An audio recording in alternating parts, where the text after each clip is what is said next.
Teaching point. Today we are going to do exercise 1.3. Question number 1. Write the following in decimal form and say what kind of decimal expansion each has. सबसे पहले तो हमें ये पता होना चाहिए कि डेसिमल एक्सपेंशन होता क्या है. डेसिमल एक्सपेंशन का मतलब है terminating decimal, non terminating decimal.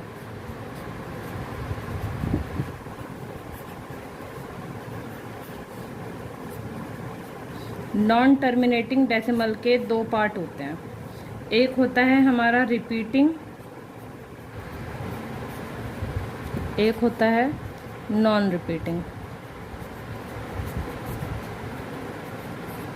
इस क्वेश्चन के अंदर हमें यही बताना है कि जब हम अगर इस डिवाइड को करते हैं तो ये हमारा टर्मिनेटिंग है या नॉन टर्मिनेटिंग है. तो क्वेश्चन इसका जो फर्स्ट पार्ट है वो तो बहुत ज़्यादा इजी है.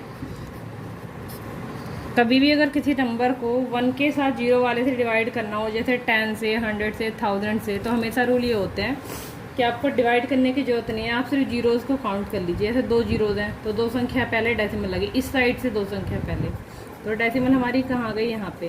तो इसमें तो कोई मेहनत करनी नहीं पड़ी. और ये जो डेसिमल के बाद के जो नंबर हैं ये रुके हुए हैं, तो हमेशा ध्यान देना है कि डेसिमल के बाद के नंबर अगर रुके हुए हैं तो उसका मीनिंग है कि वो कैसा डेसिमल एक्सपेंशन है, टर्मिनेटिंग. अब आ जाते हैं इसके सेकंड पार्ट पे. सेकंड पार्ट के अंदर गिवन है 1/11. 1/11 के अंदर रूल आपका ये है कि आप 11 से क्या करिए, 1 को डिवाइड कर दीजिए. 11 से आप 1 को डिवाइड कर दीजिए और डिवाइड करने पे भाई डिवाइड तो हो नहीं पाएगा, तो आप पॉइंट लगा के 0 बढ़ा लीजिए, और तब भी डिवाइड नहीं हो पाएगा. तो क्या करा जाए भाई, 1 0 यहाँ बढ़ा लीजिए, 1 0 यहाँ बढ़ा लीजिए. कितनी बार हमने किया, 9 बार में आपका आ गया 99. वापस फिर 1 आ गया, फिर सेम कंडीशन हो गई. तो इसका मतलब रूल क्या है, फिर दोबारा 0 बढ़ानी पड़ेगी, तब नहीं होगा. फिर 1 0 यहाँ लगानी पड़ेगी, तब फिर 0 बढ़ानी पड़ेगी. तो ये बार बार हमें क्या दिख रहा है कि 0909 बार बार हमारा रिपीट होता जा रहा है. तो हम ऐसा तो लिख नहीं सकते, तो हम क्या लिख लेंगे, 0.09 के ऊपर हमें बार लगा देंगे. इसका मीनिंग क्या है कि ये नंबर बार बार रिपीट हो रहा है. ठीक है. और इसके ऊपर ये रुक तो नहीं रहा ना, ये जो क्वेश्चन है रुक नहीं रहा, इसलिए हम इसका नाम क्या देंगे, नॉन टर्मिनेटिंग बट रिपीटिंग. क्योंकि ये वाला हमारा जो क्वेश्चन इसके अंदर जो डेसिमल एक्सपेंशन है वो क्या हो रहा है, रिपीट हो रहा है.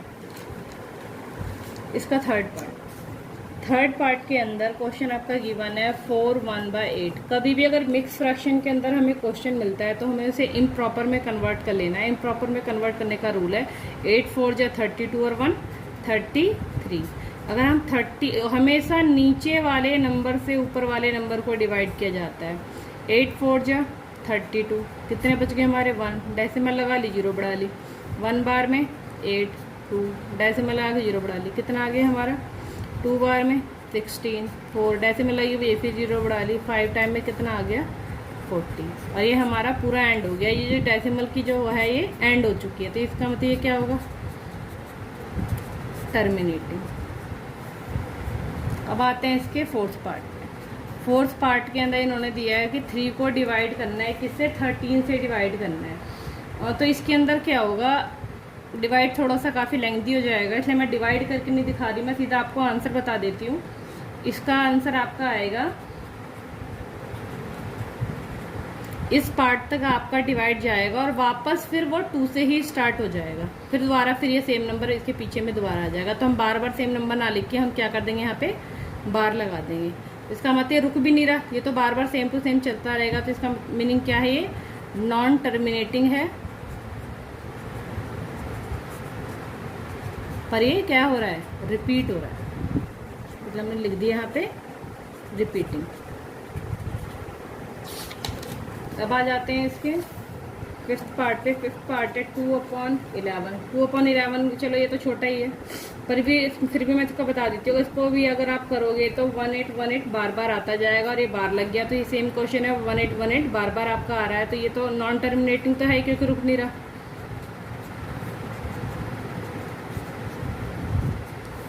But repeat.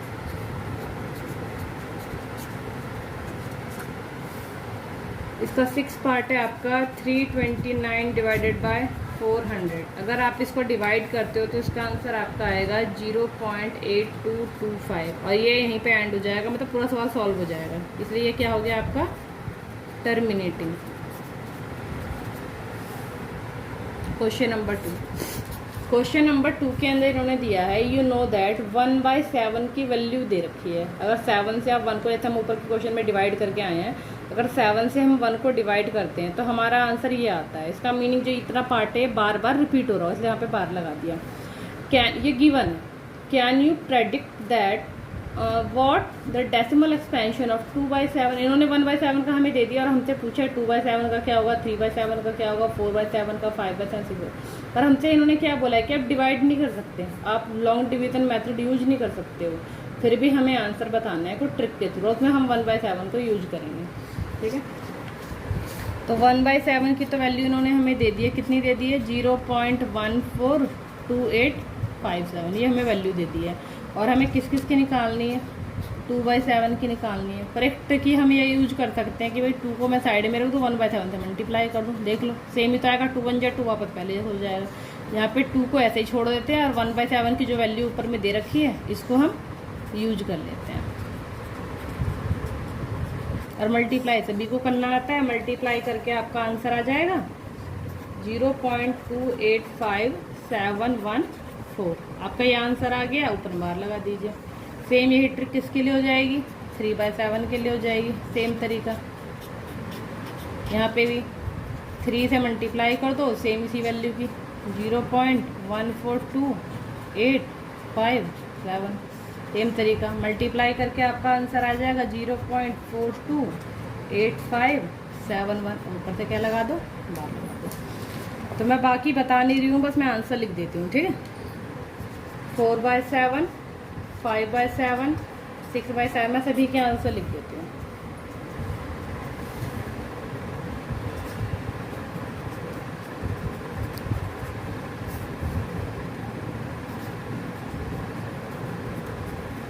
रूल सेम ही है, जैसे आपने पीछे क्वेश्चन किए हैं इसके बाकी पार्ट सेम तरीके से ये भी होगा।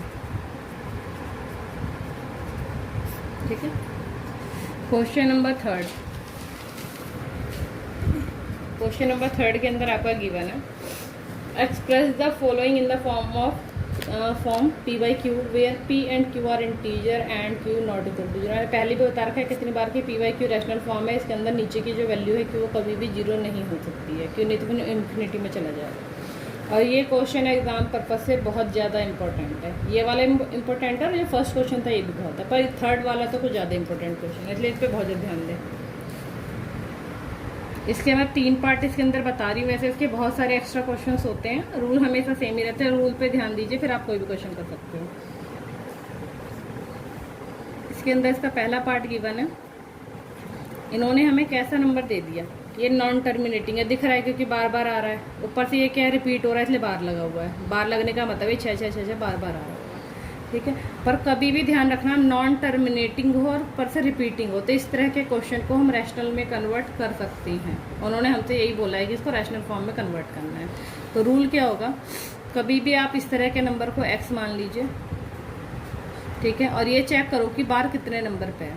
बार हमारा है 1 नंबर पे, तो आप ऐसे नंबर से मल्टीप्लाई करिए, ऐसे 1 लगा के 0, जिसमें अंदर एक 0 है, एक पे बार तो एक 0, और इसकी मल्टीप्लाई बोथ द साइड, दोनों साइड करिए। तो हम लिख देते हैं multiply by 10 both the side. दोनों साइड में हम 10 से मल्टीप्लाई करते हैं, तो पता है अक्षर में तो मल्टीप्लाई करनी नहीं पड़ती, साथ में लिख दो, हो गई मल्टीप्लाई। नंबर में हम कर देते हैं। कभी भी ध्यान देना 10 से या 1 लगा के 0 से जब किसी भी नंबर में मल्टीप्लाई करी जाती है तो रियल में तो ये वाला नंबर ऐसा है ना, ये नंबर ऐसा है। और कभी भी 10 से या 100 से जितने से भी मल्टीप्लाई करो, आपका राइट हैंड साइड में कितनी 0, एक 0, तो एक संख्या डेसिमल आपकी यहाँ से उठ के राइट हैंड साइड में मूव होगी, मतलब ये डेसिमल यहाँ से हट गई होगी और कहाँ आ गई होगी, ये यहाँ पे आ गई। तो अब ये नंबर कैसा हो गया मल्टीप्लाई होने के बाद, ये इस तरह का हो गया होगा। पर इतनी बार तो हमें 6 लिखना नहीं, बस इस वाले 6 पे बार आ गया, बाकी ये हमारा डिज़ाइन ऐसे रहेगा। इसके बाद ये जो पहली वाली जहाँ मैंने x माना था उसको मान लो इक्वेशन फर्स्ट, और जो ये सेकंड में जो मैंने सॉल्व कर लिया था इसको मान लो इक्वेशन सेकंड। फिर लिखती हूँ मैं subtract equation first from second. Equation first को आप सब्ट्रैक्ट कर दो, किससे? सेकंड से सब्ट्रैक्ट कर दो। इक्वेशन फर्स्ट को सब्ट्रैक्ट कर दो सेकंड में से। तो सेकंड वाला है हमारा tan x में से माइनस, देखो tan x ये रहा, इसी में से हमें ये वाला माइनस करना है। इसी तरीके से सेम पार्ट इधर है, 6.6 बार है, इसमें से क्या माइनस करना है भाई? 0.6 बार। tan x में से ये तो 1x ही है, इसमें गया तो कितने बच गए? 9x। और यहाँ पे इसको मैं माइनस करके दिखा देती हूँ इस तरीके से। तो भी बार बार वाला तो कैंसिल ही हो गया होगा, तो 6 में से 0 गए, कितने बच गए हमारे? 6। और बाद में ये जो नंबर है किधर आ गया होगा? डिवाइड में आ गया। दोनों 3 की टेबल से कट रहे हैं, तो हो गया हमारा 3 2 जा 6 और 3 3 जा 9। और आंसर कैसा आ गया? रेशनल के डिज़ाइन में आंसर आ गया। सेम इसी तरीके से इसका सेकंड पार्ट होगा। तो इसमें ध्यान रखना है कि इस साइड पहले एक ही नंबर था, इस बार 2 नंबर है, पर बार कितने पे? बार हमारे एक ही नंबर पे है। सेम रूल है, x की वैल्यू से मान लीजिए भाई एक संख्या पे बार है, तो मल्टीप्लाई किससे कर रही हूँ मैं? tan x से इधर भी कर रही हूँ, और tan से मैंने इस साइड भी करी, और tan से मैं इस साइड भी कर रही हूँ। मैं आपको यहाँ पे दिखा देती हूँ इसको एक्सपेंड करके। ये 7 7 बार बार ओपन होगा, और जब इसकी 10 से मल्टीप्लाई हो गई होगी तो ये नंबर कैसा हो गया होगा भाई? एक संख्या डेसिमल इधर आ गई होगा 7 के ऊपर, तो बार लगाई गया। इसे मैंने मान लिया इक्वेशन फर्स्ट, इसे मान लिया इक्वेशन सेकंड। और सेकंड मैं इंग्लिश लिख नहीं रही हूँ, इंग्लिश सेम टू सेम है, पिछले बार वाले से कॉपी कर लीजिएगा।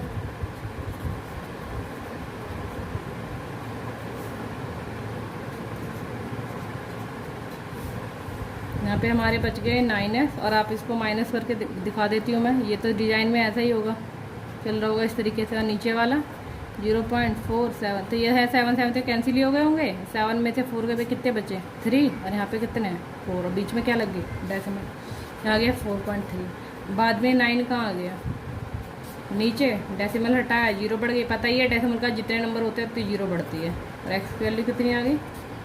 जी करने जा रहे हैं इसका क्वेश्चन, इसका पार्ट थर्ड। इसके अंदर भी सेम ही रूल है, हम इसकी वैल्यू मान लेते हैं एक्स के बराबर। इसके अंदर 3 संख्या है, इसलिए हम क्या करेंगे? ऐसे नंबर से मल्टीप्लाई करेंगे जिसके अंदर क्या है? 3 0, मतलब 1000। इस साइड भी 1000 से मल्टीप्लाई कर दो, और इस साइड भी 1000 से मल्टीप्लाई। रूल सेम है, इसके अंदर 3 0 है। तो अगर मैं इसको एक्सपेंड करके देखूँ इस तरीके, मैं यहाँ कर देती हूँ एक्सपेंड। ये बार बार ऐसा है, मान लो मैं 3 0 है, तो 3 संख्या डेसिमल यहाँ से उठ के कहाँ आ गया होगा? यहाँ पीछे के 0 हम नहीं लिखते हैं, तो ये नंबर कैसा बन गया? 1.001, ऐसा बन गया। यहाँ पे तो क्या है हमारा? 1000 है, और यहाँ पे क्या है? 1.001। इसको मान लेते हैं इक्वेशन फर्स्ट, इसको मान लेते हैं इक्वेशन सेकंड। सेम तरीका इक्वेशन सेकंड में थे, फर्स्ट वाले को हम क्या कर देते हैं?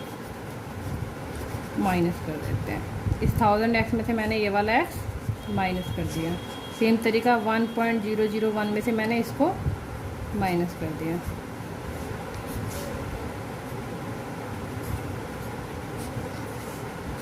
अगर आप इसको माइनस करके देखते हो 1.001 और 0.001, तो नॉर्मल सी बात है, तो कैंसिल हो चुके होंगे। तो क्या जो 1 में से 0 गए, कितने बच गए? 1 बच गए हमारे। और 1000 में से अगर एक x जाता है तो कितने बचते हैं? 999, यहाँ 1, और बाद में 999 कहाँ पे आ गया? डिवाइड में आ गया। ठीक है, तो क्वेश्चन नंबर इसका है। अब हम आ जाते हैं फोर्थ क्वेश्चन पे। Fourth question same to same में ऊपर वाले क्वेश्चन की ही तरह है। यहाँ पे इन्होंने हमें क्या दे दिया? 0.9 दे दिया 5 टाइम। अरे 9 दे दिया 5 टाइम, इसका मीनिंग भी तो सेम ही है। इसका लुक अगर हम चाहें तो इसको बार के स्टाइल में लिख सकते हैं, और फिर भी हमें बार लिखना नहीं है, हम इसको इसी पैटर्न में सॉल्व करेंगे। और आंसर आपका इन्होंने क्या बोला है?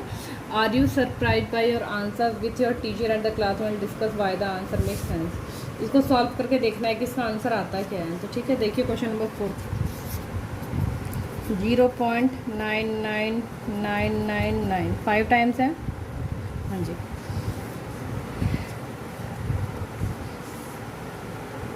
अगर मैं चाहूँ तो मैं इस क्वेश्चन को बार लगा के भी सॉल्व कर सकती हूँ। ठीक है, मैं क्या करती हूँ, इसको बार लगा के सॉल्व कर देती हूँ, क्योंकि 9 बार बार आ रहा है, इसलिए बार लगा दिया। इसको भी किसके बराबर मान लेंगे? 0 के बराबर मान लेंगे।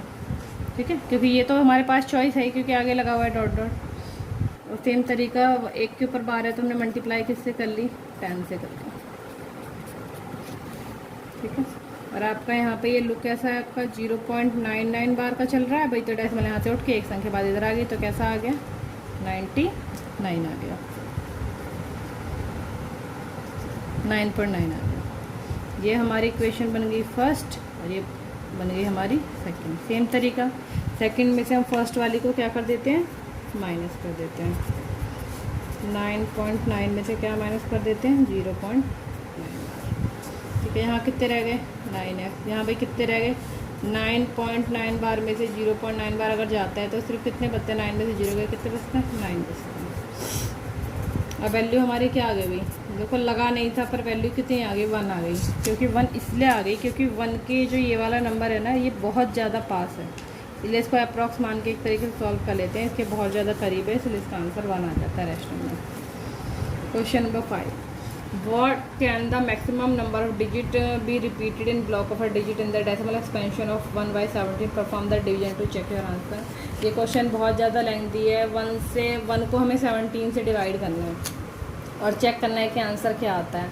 अगर 1 को आप 17 से डिवाइड करते हो तो 16 डिजिट, जैसे नॉर्मल डिवाइड करते हो वैसे ही डिवाइड करना है, पर 16 डिजिट तक आपकी जो डिजिट होंगी वो अलग अलग आएंगी और 16 के बाद जाके फिर वापस सेम टू सेम आने लग जाएगा। ठीक है, तो बस मैं इसको बता देती हूँ, करा नहीं रही हूँ मैं, ये कोई भी नहीं कराता इस क्वेश्चन को। मतलब 16 डिजिट तक अलग अलग आएंगे, उसके बाद फिर रिपीटिंग चालू हो जाएगी। तो एक तरीके से नॉन टर्मिनेटिंग बट रिपीटिंग है। क्वेश्चन नंबर 6, क्वेश्चन नंबर 6 के अंदर है, look at several example of rational number in the form of p/q where p and q are the integer with no common factor other than 1 and having terminating decimal representing expansion. Can you guess what property q must satisfy. तो ये question तो वैसे यहाँ पर तो उतना वो नहीं है, पर 10th क्लास में कहीं ना कहीं बहुत काम आता है ये वाला क्वेश्चन। तो मैं इसकी कुछ एग्जाम्पल दे के समझा देती हूँ। ठीक, कुछ एग्जाम्पल मैं ले लेती हूँ इसके। जैसे मैंने मान लो ले लिया एग्जाम्पल में, तो 2-4 एग्जाम्पल लेके समझा देती हूँ। मैं 10th लेवल के अकॉर्डिंग समझा रही हूँ। इस क्वेश्चन के अंदर मान लीजिए इन्होंने क्या बोला है कि दो p और q दो नंबर ले लो, रैशनल नंबर ले लेना है हमें, और उसके बाद p/q की फॉर्म में, और दोनों के जो फैक्टर है ना वो कोई भी कॉमन फैक्टर नहीं होना चाहिए 1 के अलावा, मतलब दोनों एक टेबल में नहीं आने चाहिए 1 के अलावा। तो मान लो मैंने एग्जाम्पल ले लिया 3/2, और ऐसा नंबर लेना है कि आंसर हमारा क्या है, टर्मिनेटिंग ही है। तो टर्मिनेटिंग के लिए एक रूल होता है कि नीचे का जो नंबर है ना वो हमेशा 2 या 5 की टेबल में होना चाहिए, इसके अलावा और किसी के टेबल में ना हो। क्या हो, 2 और 5 में। अगर नीचे का नंबर 2 और 5 के पैटर्न में चलता है तो हमेशा आंसर टर्मिनेटिंग ही आता है। आप इस 2 से डिवाइड करके देख लो, टर्मिनेटिंग है। उसके पीछे रीज़न ये है, अगर मान लो मैं इस वाले नंबर में 2 तो है ही मेरे पास, 5 से मल्टीप्लाई कर लेती हूँ, भाई क्या प्रॉब्लम पड़ी, जिससे नीचे मल्टीप्लाई करो तो ऊपर भी कर लो। तो आंसर कितना आ गया 15/10। अभी मैंने पहले भी बताया था, जितनी जीरो उतनी संख्या पहले डेसिमल। तो देखो ये नंबर रुका हुआ है, इसका मतलब ये क्या है, टर्मिनेटिंग है, एक डिमांड हो गई पूरी। ऐसे ही दूसरा एग्जांपल ले लेती हूँ 1/5। 1/5 में भी क्या है भाई, नीचे 5 है, 2 की कमी है, 2 से मल्टीप्लाई कर लो, ऊपर भी कर लो। तो ऊपर भी 2, नीचे क्या है 10, एक जीरो, तो एक संख्या पहले क्या लगा लो, डेसिमल। ये भी टर्मिनेटिंग हो गया। मान लो मैं एक क्वेश्चन ले लेती हूँ 7/8 करके, 7/8। अब बोलोगे कि ये 2 की टेबल में तो आ ही रहा है, 5 में नहीं आ रहा। इसके अगर मैं फैक्टर देखूँ, अगर 8 के मैं फैक्टर निकाल लूँ तो कैसा होता है, 2 कितनी बार है, 3 बार है। तो मैं ऐसा भी तो करके लिख सकती हूँ, 2 की पावर 3, 2 की पावर 3 है तो 5 की पावर 3 से मल्टीप्लाई कर लेती हूँ। तो क्या हो जाएगा, 2 5 या 10, अंदर के नंबर आपके मल्टीप्लाई जाएंगे, पावर एक बार लिख दी जाएगी। और 10 की पावर 3 का मतलब है 1 के आगे 30। तो कितने संख्या पहले डेसिमल लगी भाई आपके, 3 संख्या चाहिए, तो एक तो है ही, 2 खुद लगा ली। और ये भी क्या है, टर्मिनेटिंग रुका हुआ नंबर है। इस तरीके से हम चाहें तो ये हमारा लॉजिक है, हम सॉल्व कर सकते हैं सवाल को। अब आ जाते हैं क्वेश्चन नंबर 7 पे। Write 3 number whose decimal expansions are non terminating non recurring. कोई 3 नंबर ले लेने हैं जिसका जो रिजल्ट आता है वो नॉन टर्मिनेटिंग हो, मतलब रुकना रहा हो, ऊपर से नॉन रिकरिंग मतलब रिपीट भी ना हो रहा हो। रिकरिंग का मतलब रिपीटिंग से भी होता है, मतलब रिपीट भी ना हो रहा हो। तो कोई ये आंसर कभी पूछ ले जाता है 1 मार्क्स में, तो आप इसको रट्टी लो सीधा। इसमें √2, √3, √5 की वैल्यू रट दो, सबसे बेस्ट होता है। √2 की वैल्यू होती है 1.414, इसकी है 1.732, 5 की है 2.23 से। वैसे भी ये वैल्यू वैसे रखनी चाहिए क्योंकि बहुत ही ज़्यादा यूजफुल है, कितने सारे चैप्टर में काम आएगी, 12 चैप्टर में तो आपके बहुत ज़्यादा काम आने वाली है। अब आ जाते हैं क्वेश्चन नंबर 8 पे। ये क्वेश्चन भी कितनी बार पूछा हुआ है। हमें बताने हैं कि ये 2 नंबर दे दिए गए हैं, इसके बीच में 3 ना इरेशनल नंबर बताने हैं। इरेशनल का मीनिंग क्या होता है? जो कभी रूट से बाहर ना आ पाए। एक तरीके से इरेशनल का यहाँ पे तो कंडीशन ये है कि जो कभी बैक साइड में रुक ना रहो, मतलब नॉन टर्मिनेटिंग और क्या हो, और नॉन रिपीटिंग हो। मैं इसको पूरा सॉल्व करके दिखा देती हूँ। 5/7 और दूसरा हमारा क्या, 9/11। अगर मान लीजिए मैं 7 से 5 को डिवाइड करती हूँ तो मेरा आ गया 0.714285, ये आ जाएगा। और 9/11 से 9 को डिवाइड करते हैं तो 0.8181 बार बार रिपीट चलता है, ठीक है। 2 ले लिए। इसके बीच में हमें क्या निकालना है? Non terminating non recurring number निकालना है। तो आप इसके बीच का कोई भी नंबर ले लो, पर इस स्टाइल में हमें लेना है कि वो रिपीट ना हो रहा हो। मान लो 7 1 है और ये क्या है, 8 1 है। इसके बीच में तो बहुत सारे नंबर आते हैं। मान लो मैंने ले लिया 7 5, मैंने क्या ले लिया 7 5, तो मैं आगे 0 करके लगा लेती हूँ। नॉर्मल नंबर तो ले नहीं सकते, डेसिमल के नंबर ही होते हैं। फिर मान लो मैंने ऐसे करके लगा लिया, फिर ऐसे ऐसे करके लगा लिया, फिर ऐसे ऐसे करके लगा लिया। वो तो मर्जी है, रिपीट नहीं करना। ये देखो ये रिपीट थोड़ा हो रहा है। यहाँ पे 750 है, यहाँ पे 7500 है, 7500। इस तरीके से डिजाइन बना लो। मैंने एक लिया है, आप यहाँ पे 7 6 ले लो, 7 8 ले लो, कोई भी डिजाइन करके ऐसे सॉल्व कर सकते हो। तो इन्होंने पूछे कितने, 3 पूछे, तो मैं 3 ही बना देती हूँ। मान लो मैंने यहाँ पे 7 6 करके ले लेती हूँ, इससे फ़र्क नहीं पड़ता हम क्या ले रहे हैं। ऐसे एक 7 8 करके ले लीजिए, पर लेने इसके बीच के ही नंबर है, ठीक है। अब आ जाते हैं क्वेश्चन नंबर 9। क्वेश्चन नंबर 9 के अंदर हमें बताना है classify the following number as rational और द इरेशनल। रैशनल नंबर वो हैं जो हमारे सॉल्व हो जाएंगे रूट के अंदर, और बाकी जो मतलब आपके टर्मिनेटिंग है वो भी हमारे रैशनल ही है। इरेशनल के अंदर क्या है भाई, जो नंबर डेसिमल के बाद रुकना रहे हो और ना वो रिपीट हो रहे हो, ठीक है। और स्क्वायर रूट के अंदर से मतलब सॉल्व हुए पड़े हो। रैशनल नंबर हमारे स्क्वायर रूट के अंदर सॉल्व हो जाते हैं, इरेशनल नंबर स्क्वायर रूट के वाले सॉल्व नहीं होते हैं। क्वेश्चन नंबर 9 के अंदर अगर मैं देखूँ, आपका जो पहला है रूट 23 के भाई फैक्टर नहीं होते, किसी के टेबल में नहीं आता, इसलिए क्या भी इससे बाहर तो आएगा नहीं। बाहर ना आने का मतलब ये क्या है, इरेशनल नंबर है। सेकंड है हमारा, ले लेते हैं 225। 225 अगर 15 के मल्टीप्लाई आप 2 बार कर लो तो आपका 225 आता है। 15 के मल्टीप्लाई 15 से, पता है 2 नंबर अगर अंदर सेम होते एक बाहर आ जाता है, तो सॉल्व हो गया। तो ये क्या है, रैशनल है। थर्ड वन है आपका 0.3796, ये नंबर तो रुका पड़ा है, चल ही नहीं रहा आगे। तो जो भाई ये टर्मिनेटिंग है, रुका हुआ है तो टर्मिनेटिंग, और टर्मिनेटिंग आपके रैशनल होते हैं। जो रुके हुए नंबर होते हैं आपके क्या होते हैं, रैशनल होते हैं। अब आ जाते हैं इसके फोर्थ पार्ट पे। फोर्थ पार्ट है आपका 7.478478। आगे तो लगा हुआ है डॉट डॉट, पर यहाँ पे एक चीज़ ये है कि ये और ये क्या है, एम जैसे ही तो है। इसका मीनिंग क्या है, मैं इसको ऐसे भी लिख सकती हूँ, ये 478 ये बार बार आए जा रहा है। और हमें पता है ये नॉन टर्मिनेटिंग तो है, ये नॉन टर्मिनेटिंग तो है, और रिपीटिंग भी तो है। अगर नॉन टर्मिनेटिंग उससे कोई फर्क नहीं पड़ता, अगर रिपीटिंग है तभी भी ये किस में जाएगा, हमारे रैशनल ग्रुप में जाएगा। ये भी क्या हो गया, रैशनल ग्रुप में। फिफ्थ पार्ट के अंदर अगर आप देखोगे 1.101001000 4 टाइम्स 0 फिर 1, फिर भी चल रहा है। तो कुछ भी सेम नहीं है, बार बार 10 100 1000 ऐसा चेंज होता जा रहा है, ठीक है। यहाँ पे भी आपकी 4 0 है, ठीक है, बार बार चेंज हो रहा है। तो कभी भी एक तो चल भी रहा है, ऊपर से सेम भी नहीं है। तो नॉन टर्मिनेटिंग तो है पर नॉन रिपीटिंग है। तो इस तरह के नंबर कैसे होते हैं, इरेशनल होते हैं। ये एक्सरसाइज हमारी ख़त्म हो चुकी है। आई होप कि आपको मेरी एक्सरसाइज समझ आई होगी। तो वीडियो को लाइक कर दीजिए और अपने फ्रेंड्स वगैरह को भी मेरे चैनल के बारे में बताइए, उनसे कहीं सब्सक्राइब करें और लाइक करें मेरी